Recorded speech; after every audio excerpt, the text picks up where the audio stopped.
supply chainers, wherever you are in the world. This is Sarah Barnes-Humphrey with you today. Are you ready? Let's talk supply chain.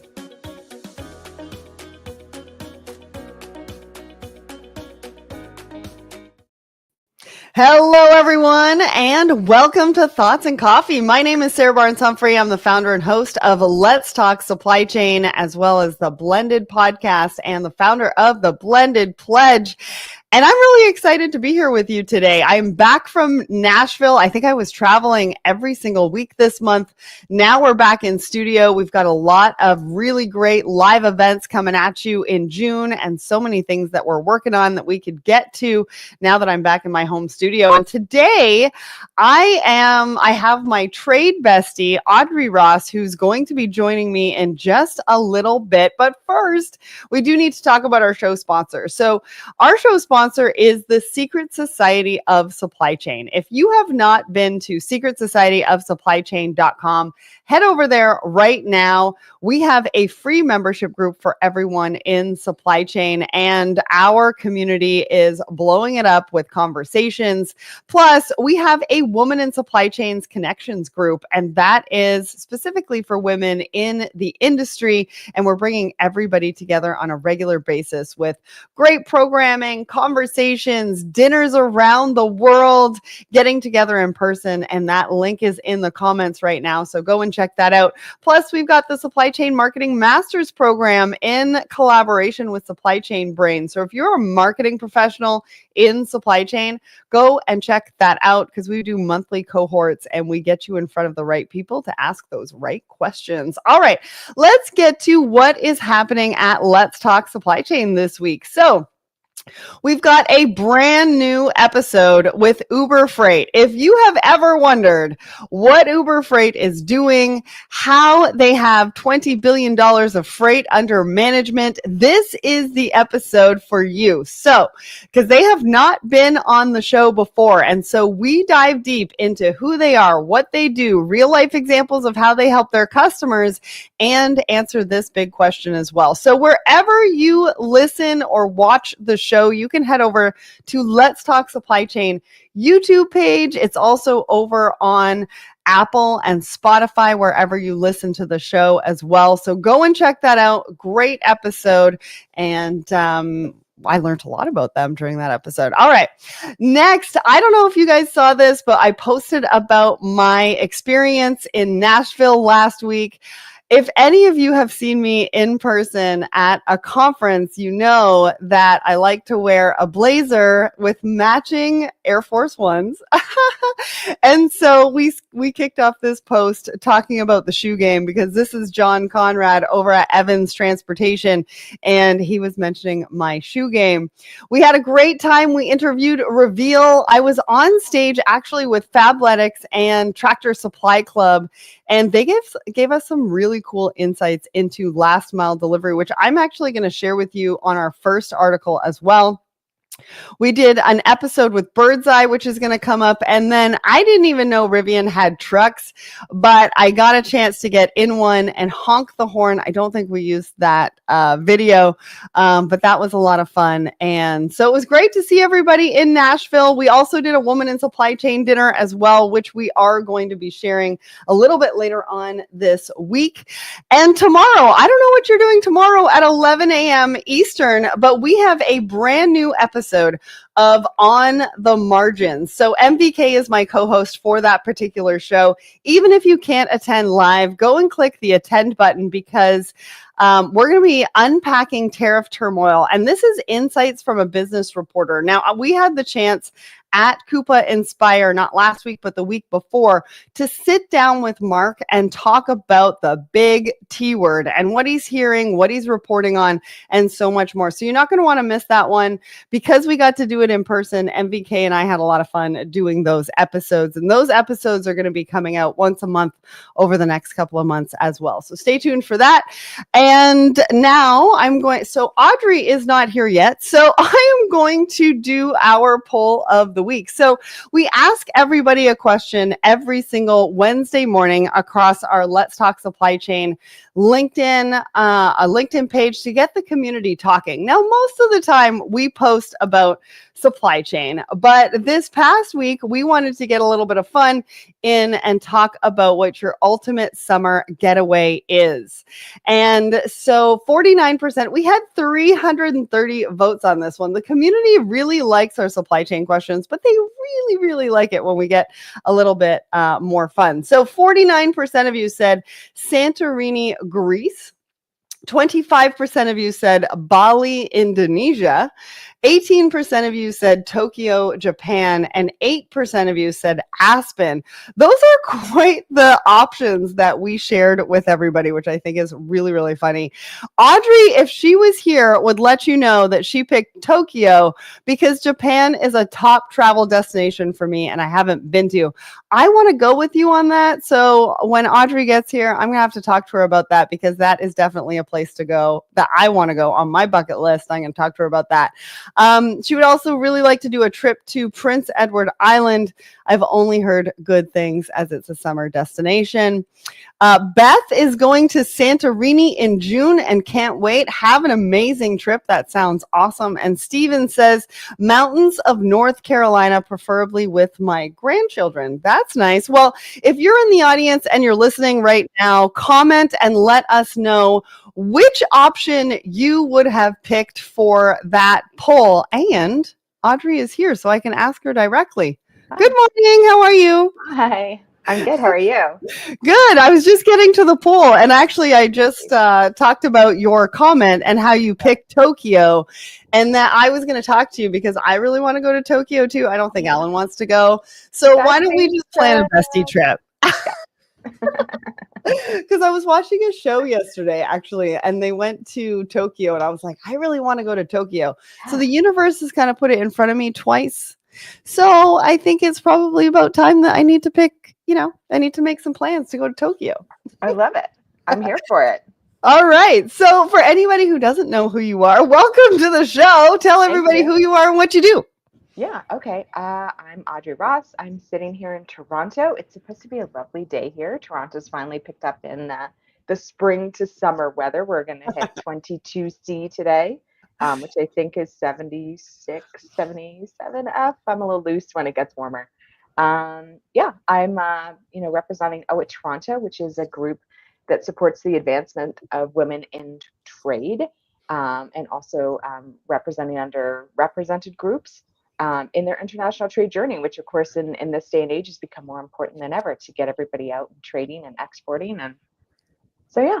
So much to talk about. I want to give a shout out to Adilis. I probably just butchered your name. It's a beautiful name. I just don't know if I can pronounce it. But thank you so much for joining us here from Mexico City. All right. So I'm going to throw you in the hot seat right away because I want to get your thoughts on the market update. I mean, you are battling so many things on a daily basis, so many disruptions. The big T word, I know it's going to come up a little bit later in one of the articles that we're going to talk about, but I'm sure, this is something like even with the latest trade deal, you're shuffling things and shuffling prices and like you've got stuff on the water that like you don't know when it lands what the tariff is going to be. So talk to us about the market update. What are you going through right now? Yeah, so I mean, physically and logistically, we've still got the challenges in the Red Sea. So if you're moving goods into Europe, your speed to market is just it has been shot for about almost 2 years now. I think Lars Jensen is reporting like day 500 and something of the crisis. Yeah, it's been ongoing. So I think most of us, if you're a regular shipper into Europe, you've adjusted for that timeline. You might be using rail as an alternative. It's a good alternative. There's some air shipping available, but that doesn't help your carbon reporting when you're going into the EU, who has growing and increasing regulations on carbon and carbon tracking. So, it definitely, that Red Sea is still a big point of concern for anyone kind of moving in those markets. They also did have a vessel issue just off the coast of hi, Jerome.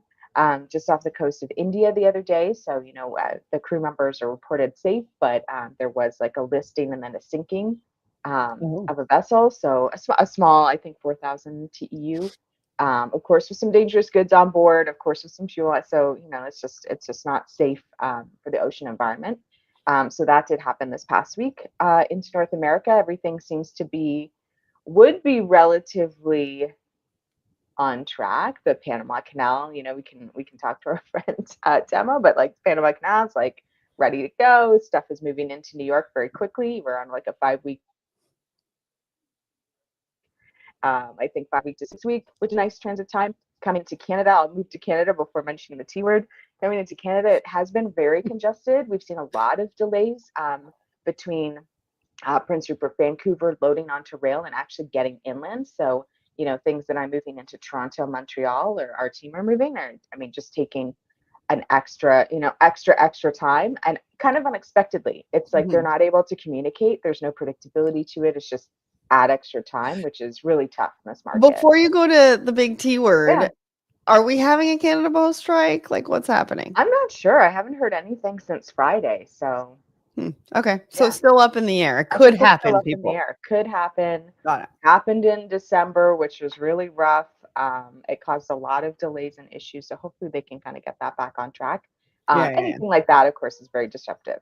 So yeah. Are we talking tariffs, or are we moving right into articles? Yeah, go ahead. Okay, do tariffs, and then we'll talk about it also with our second article. It's like small t tariff impact, because we'll stick with the logistics. Is that going in anything that was supposed to go into the U.S. in the last, there've been kind of these announcements, right? So if you had the announcement on April 2nd and that affected you, you probably pulled back your cargo or holding your cargo. So now with the new announcements on May 12th, 14th, now everything's a go, go. And we can hear from people in the industry, Ardent Global, Flexport, all of the kind of big, OEC, all of them are saying that cargo bookings are up, cargo moves are up. So they've had sort of a lull and a big spike right after the usual week-long holiday that we have in May from Asia, if you ship from Asia. And then, coming into, all of those vessels are start to come in kind of end of this month, beginning of June. We'll see what that looks like for the rest of the summer. I still have questions about the 90-day expiry. It's unclear if your vessel departs before the 90-day expiry, right, is there an in-transit exemption? I'm gonna end up posting on LinkedIn, because I can't find it anywhere and no one's really talked about it. But it's kind of crucial for people who are like, well, do I bother? Right. Do I bother shipping something if I can't get it right? Like if I had it ready now, like I put it on the water. If I have it ready July 30th and the vessel isn't going to land before August 10th, do I bother? Right. Because it's a difference of what, like 70, 80%? Yeah. So right now, with the standard rate of duty, the 2018 rate of duty, the emergency IEEPA emergency tariff, I think they're calling it fentanyl tariff, is and then the reciprocal tariff is on top of that. So that 10% expires August 10th. So that made it about, depending on your product, if you're shipping cosmetic bags, it's a nightmare. It's like 90%. But yeah, then it seems to, from the Federal Register, it seems to be moving up to 34% on August 11th or 12th, whenever that 90-day expiry date is, which that still isn't clear to me, because no one could decide what day the expiry started, so then no one can figure out what day it ends. So okay, well, if anybody knows, Audrey is very interested, so put it in the comments. We'll make sure you're on the screen, especially if you're on the Let's Talk Supply Chain LinkedIn feed. Otherwise, reach out to Audrey. You can commiserate together, or at least find out the answers. I'll be at ICPA next week, so I'm hoping to connect into some of the more cross-border good professionals. So we'll see what I can find out there as well, and I can share it here. Yeah, and hopefully we can have you back and have you share that. All right. So now it's time. Oh, I do want to say hi to Mike over on my personal LinkedIn. Greetings from Copenhagen. We got Mexico City. We got Copenhagen. If you're liking the conversation, put some fun emojis in the comments. I like to use the fire emoji. It just means, you're liking the conversation. All right, let's get to our first article.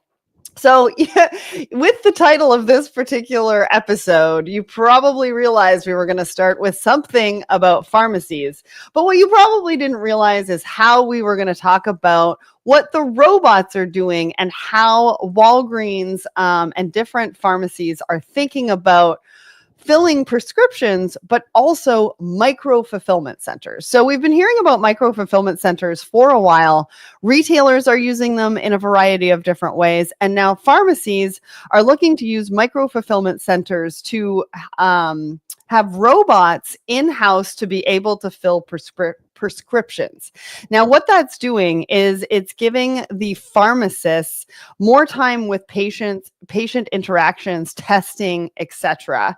And it's eliminating some of the inventory waste, which is really, really, really good to hear. And this particular article goes through their journey, which I'll get to in a moment. But Audrey, what did you think of this article? What were some of your takeaways from it? Yeah, I think it's just a really interesting use case for something that has a high degree of, I think, risk of error, right? Because you're sort of hand counting.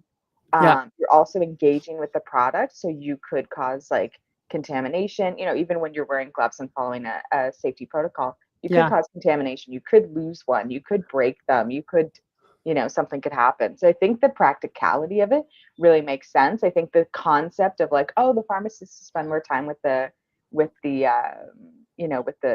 customer is great. That's laudable. But it'll be it's interesting to see the more practicalities and more thought process behind it. Yeah. What interested me a lot from this article, highly recommend to go and obviously read it. It goes into in depth how the micro fulfillment works for Walgreens. But the journey. So they started on this journey and they started down this path and they started implementing and they started putting everything together and putting robots in place. But then they paused it. And I think this is a really important point to make because everybody goes onto this technology journey and they're like, we need robots, we need AI, we need this, we need that, da da da da da. But I think it's really important to note that they started on this journey and they paused it for a year. And they paused it for a year to get feedback and then to upgrade what they had already sort of purchased and invested into. And they upgraded from there and now they're expanding. So this all started, I believe, in 2021, how they started. I think they paused it in 2023 for the feedback and the upgrades. And now 2025, they're working on the expansion of what this technology plan, the robotics plan actually looks like for Walgreens. And so I thought that was really important to note as everybody's sort of on this technology journey. And we really don't know what we don't know until we get into it. And I think it's important for us to be okay with pausing, getting that feedback, because I think that feedback is really, really important. I think the other part of this is that they are saying that they're getting $500 million in savings from these micro fulfillment centers. Wow. And a couple of things that they're using the technology to do is they're preventing incorrect pills. So obviously, that you were saying with the manual and the human interaction, that could happen. I mean, with robots, it probably could happen too, but we're minimizing it, hopefully.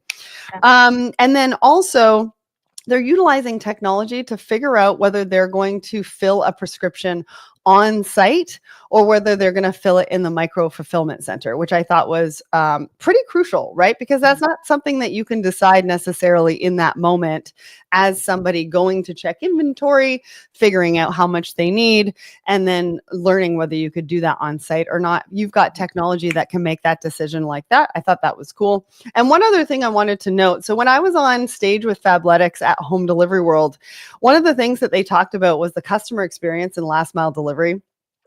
And they talked about how last mile delivery actually goes into the fitting room now. So it's not just last mile delivery getting delivered into or to a door, somebody's house, somebody's door. They're now talking about technology of bringing that last mile delivery into the fitting room. And so these are very interesting use cases and ways that retailers, pharmacies are thinking about utilizing the technology sort of to take that supply chain even further. And I wanted to mention it because a lot of people work in supply chain, but sometimes they don't really realize it, right? There's a lot of people working in supply chain, and we want you to know that you're part of the community and we want you to be part of that community. So I just wanted to share that. Anything else before we move on? No, just to say, like, even in supply chain, like, I don't see what happens necessarily on the shelf, right? That's a whole, that whole in-store experience or that whole what the pharmacist is dealing with on site. I would be interested to know if a person in supply chain and pharma really has that insight of Right. how what they're doing kind of in warehousing and in international and the demand planning and everything, how it affects that kind of on-site experience. But this again is such a great case study from Walgreens of like that in-depth thought process, experience process, and then they've got the good numbers and metrics on what's happening. We got a fire emoji over on my personal LinkedIn. Thank you, Joshua. Apparently, he's liking the conversation. We Okay. appreciate you for coming. All right, let's get to our second article. So, this is the big T word article that I did warn you guys about. So, Walmart prices will rise and other retailers may follow. And what they're saying is that the latest trade deal is too late to avoid higher costs. Now, when I was at a woman in supply chain dinner in Vegas, I was talking to somebody who's in the promotional products industry. But she was saying she had some customers that had containers worth $1 million on the water. And the client didn't know what was going to happen when it got there and how much they were going to have to pay in tariffs. $1 million container. I mean, that is like hundreds. That's the difference, right? Between hundreds of thousands of dollars. And that's what we were talking about, Audrey, is that uncertainty, right? You've got a container on the water. Am I paying 10%? Am I paying 25? Am I paying 125? And that's the difference between a lot of money right now. So what did you think about this one? I thought it was fairly interesting because also the consumer hasn't really seen any of the price increases yet from everything that's been happening. And they're not going to feel it till the end of May and beyond. And so, I don't know what we're going to see. But anyways, what do you think? Yeah, I think it's an indication. Walmart is a huge retailer, especially in the US. It's an indication from this sort of large company of what they're being motivated by and what action they're taking. I do think for most of us, if you're a trade compliance person, that's always a concern, Diego, is the kind of upskilling and job shifting too. I think if you're, going back to Walmart, um, if you're a trade person, if you're in the industry, you understood what the consequences were of these decisions because, we've seen it in other arenas. We've seen it on a smaller scale coming through in 2018. If you're a consumer and this is not your jam and you don't want it to be because it's kind of boring and nitpicky, whatever it's, customs, then you're not going to see that impact. And I think that's a big part of the problem is sometimes, in such an instantaneous world, we see everything's happening like so fast, but actually in this, you're not going to see anything 6 weeks, 8 weeks. But then all of a sudden you will see things, there's going to be product changes, empty shelves potentially, as manufacturers regroup and realign what they're bringing in because now they're trying to shift their buying and sourcing pattern. There's going to be delays in products that you were accustomed to having kind of at your fingertips. So that impact, like that's a it's a short-term impact because you'll see it probably within second quarter, but you won't see it it doesn't correspond to the announcements, right? The announcements happen, nothing happens to the end consumer. All the work is happening to the people who are behind the scenes and running your supply chains, right? And it's been rough for people. Like I'm sure for Walmart too, their pricing team, it's like you're just doing analysis all day, every day. And every time there's a change, even if it's a 1% change, like these are huge businesses, they're run to make money. You 1% change, someone's doing an analysis. 10% change, definitely doing an analysis, right? Like you're not skipping it. So it's just a lot of work. And I imagine the Walmart team is Well, I mean, if you go into a Walmart store, every single item on those shelves is a SKU. Yeah. Right? Yeah. The color. Every single thing and every different color and every different scent and every different, And they all have different countries of origin. So you got to like manage that and figure out what that percentage is. So one of the things that they said in this article, 30% tariffs is going to be double-digit markups.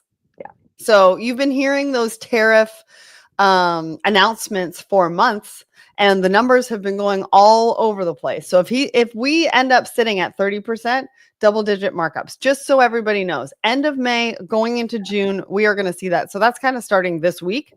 And then also back to school and holiday are going to feel it the most, right? Yeah. Because we're only ramping up manufacturing now, potentially, but because it's only a 90-day and nobody really knows what's happening between those 90 days, some people aren't going to ship and they're not going to air freight necessarily product to get here for holiday. So just a few things to note and think about, because we haven't seen the worst of it yet, and it is incoming ASAP. All right.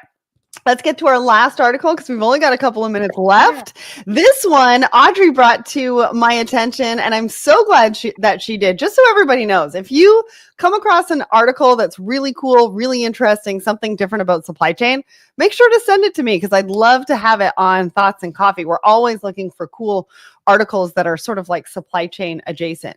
Now, this one is about how Coca-Cola is doing reverse vending machines. Now, I didn't realize this. I guess I probably should have, but they're the largest contributor to plastic pollution. And so they are really working hard to figure out how that they can be part of the solution and not part of the challenge. But the interesting part of this is that you get rewards for returning your plastic bottles to these reverse vending machines. So why did you choose this? What did you think about this article? I just thought it was fascinating because, we see a lot of, we've talked on the show before about recycling and how there can be a burden on the municipality or the town that the products are kind of ending up in, right? And so I just thought it was fascinating. I hadn't really heard about this yet, that Coca-Cola, who's again a large kind of industry driver, is kind of working on this program. And it just makes so much sense to have it like this, the trade, right? It's like you barter, like, okay, I get a new Coke and I give you my, here's my empty. It especially makes sense in an area like a picnic area or an amusement park where it's like you're probably drinking the beverage there and you're done with it, right? But like it fascinated me. I thought it was great. It's great use of technology. It's a great use of incentive programs to kind of help with that recycling. So I'm curious what you thought too. Yeah, they're turning plastics into clothes, bags, and packaging. What I was wondering though is that they're piloting this project in India. Yeah. And so I was just sort of, I guess my question from this article is, why India first? And when would it come to the US? Because I think it would be great to have something like this here with all of the attractions and different things that we have, and people drinking from plastic bottles all the time. I'd love to sort of see the impact of it here as well. I mean, obviously globally.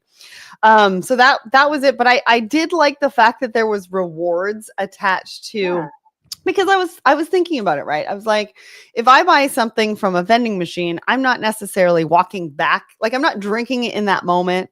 I'm not necessarily walking back to that vending machine to then, do that reverse vending machine sort of experience.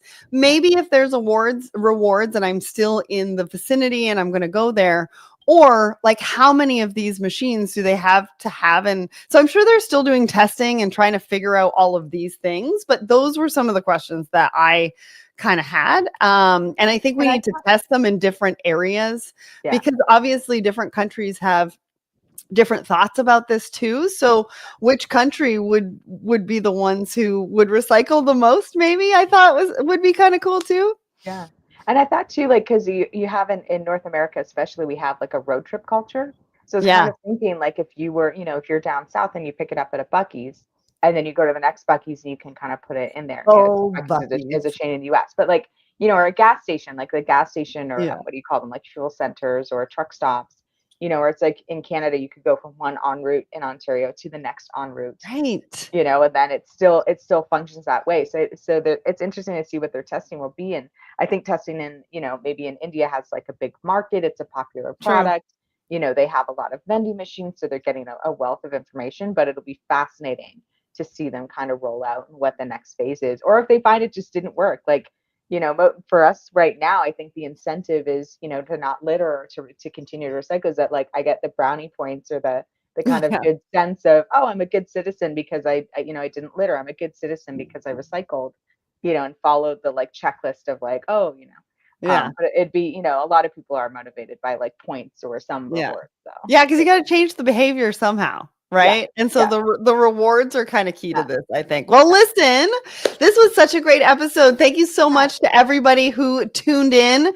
Audrey, thanks so much for joining me. I've got a really cool guest coming up next Tuesday, 10 a.m. Eastern. So make sure that you are part of the show. I'd love to see you there. Have a great week, everybody.